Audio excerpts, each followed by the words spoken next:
the faint, rhythmic pulse of a radar signal. Slow zoom into a satellite image of the Crimean coast at night. The glow of Sevastopol is visible. Text appears, June 24th for 10 a.m. near Sevastopol, Crimea. Calm, measured, serious tone. In the calculus of modern warfare, victory is not always measured in territory gained, but in senses denied. 4 months, a single Russian system, a TOR-M2 air defense battery, acted as an unblinking eye, guarding the amphibious approaches to Sevastopol. It was the linchpin. And on this morning, Ukraine's military intelligence, the HUR, planned to perform a precise, surgical extraction of that eye. Quick cuts of HUR analysts in a dimly lit command center, staring at screens filled with spectral analysis and radar emission graphs. A 3D animation shows the TOR-M2's radar cones sweeping over the Black Sea, creating a dome of coverage. Their intelligence was exquisite. They knew not just where it was, but how it worked. Its rhythm. Its routine. Its fatal flaw. A 15-minute boot-up sequence where it was deaf, dumb, and blind. The challenge wasn't destruction. It was deception. A detailed, technical animation of the TOR-M2 system. The animation highlights the raising radar mast, powering systems, and data syncing process. Timers count down. Antenna raise 120s, systems power 180s, command sync 600s. The blind icon flashes over the system during this process. Unlike its more famous cousins, the S-400 and Buk, the TOR is a close-range brawler. Designed to swat aside the swarm, drones, cruise missiles, and helicopters skimming the waves. But to become the hunter, it first must see. And seeing requires a painfully vulnerable sequence. A graphic showing the TOR's detection range versus the curvature of the Earth.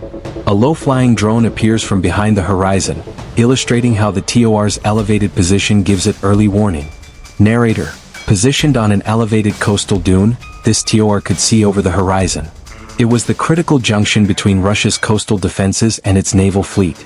It was, quite simply, the only watchtower for the Western Peninsula. And at 4:10, as its mast began to rise, its vulnerability window opened. A tactical map overlay. A launch point in Kherson lights up. 2 UAV icons appear, flying nap of the Earth, NOE, over the water. The animation shows their flight path barely above the wave tops, using sea clutter as cover. The Ukrainian response was not a reckless charge, but a coordinated ballet of autonomous systems. From a hidden launch site, 2 UAVs were sent on a one-way mission. The moment they launched, they went completely dark, cutting all emissions, navigating by pre-programmed GPS waypoints and internal inertial guidance. They were ghosts. The animation shows the 2 UAVs reaching a split point. Decoy UAV 1 peels away and climbs abruptly. A visual effect amplifies its radar signature, making it look like a large blip on a radar screen. At the predetermined split point, the play began. UAV 1, the decoy, ascended and activated a radar reflector. On the TOR screens, this small drone would now appear as a large, menacing threat, a possible Neptune anti-ship missile or a heavy loitering munition. It was the perfect distraction. The animation shows the TOR's radar beam locking onto and tracking the decoy, creating a solid cone of focus. This leaves a stark, dark shadow or blind spot on the opposite side. The TOR's operators, their system not yet at full readiness, took the bait. They focused entirely on the decoy, holding their radar stare. In doing so, they created a blind corridor in their own defensive perimeter. A corridor that UAV-2 was already exploiting. Switched to a grainy, green-tinted video feed, simulated from UAV-2's perspective. It's low, fast, and the TOR system comes into view, its mast only partially raised. The crosshairs stabilize on the radar vehicle's cabin. The screen goes static for a split second on impact. UAV-2, the killer, approached from the flank. It carried an 18-pound EFP, explosively formed penetrator, warhead. A weapon designed not to explode on impact, but to fire a hypersonic slug of molten metal through its target before detonating inside. A ultra-slow-motion CGI animation of the EFP impact. The copper liner forms into a penetrator jet, slicing through the armored cabin, severing cables, and destroying the heart of the radar system before the main charge erupts. The effect was catastrophic and instantaneous. The control circuits were vaporized. Power lines severed. The antenna mast, only halfway up, crumpled. In under 3 minutes, from first detection to destruction, the watchtower had been silenced. The western approaches to Crimea were now blind. The scene changes to the open sea. 2 Russian Cerna-class landing crafts are shown moving. The timestamp reads 4:14 a.m. On the bridge of one, a radar screen shows nothing but static and sea clutter. But the operation was only half complete. A blinded air defense system creates a window of opportunity, and Ukraine intended to use it. Just miles offshore, two Russian landing crafts, unaware of the drama on the coast, were transiting to a landing point. Their navigation radars were designed for ships, not for low-profile surface threats. A new tactical map shows three USV unmanned surface vessel icons launching and speeding towards the landing crafts. The animation shows their wave-skimming profile. From a covert coastal base, a new threat emerged: unmanned suicide drone boats.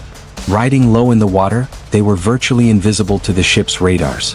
The TOR, their only protection against such a low-level threat, was gone. The trap was sprung. Split screen. On one side, USV-1 strikes the first Cerna amidships. A CGI cutaway shows the EFP jet piercing the hull, igniting fuel and ammunition stores in a catastrophic chain reaction. The ship sinks rapidly. On the other side, USV-2 strikes the bridge of the second Cerna, focusing on destroying its command and navigation capabilities.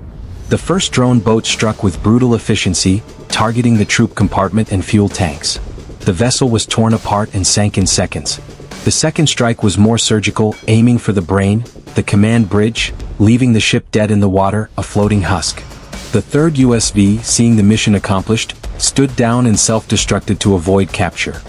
A wider map of the Black Sea. Arrows show Russian air defense systems physically being pulled back from the coast. A red X appears over the amphibious corridor. This was not a tactical raid, it was a strategic gambit. The immediate damage was two ships and a multi-million-dollar air defense system. But the second and third order effects were far more significant. Military analyst V/O over maps and graphics, Russia was forced into an impossible choice. Leave their defenses forward and risk them being picked off or pull them back.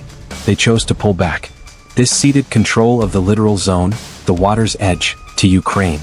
It halted Russian amphibious operations for weeks, severed a critical logistics corridor, and created a palpable sense of insecurity across the entire Crimean Peninsula. The operation proved a fundamental shift. Ukraine moved from striking single points to collapsing entire systems.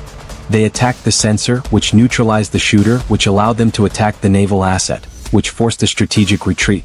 It was a cascade of failure for Russia, orchestrated by Ukraine with terrifying precision. Final shot of the quiet Black Sea at dawn. The audio is just the sound of waves. Text appears on screen. The battlefield is now digital, autonomous, and asymmetric. The message of June 24th was clear. Nowhere is safe. No system is invulnerable. In the modern era, the most powerful weapon isn't always the largest warhead, but the most timely intelligence, fused with autonomous systems and executed with audacious precision. The fortress of Crimea, once thought impregnable, had been breached not by a fleet but by a flaw.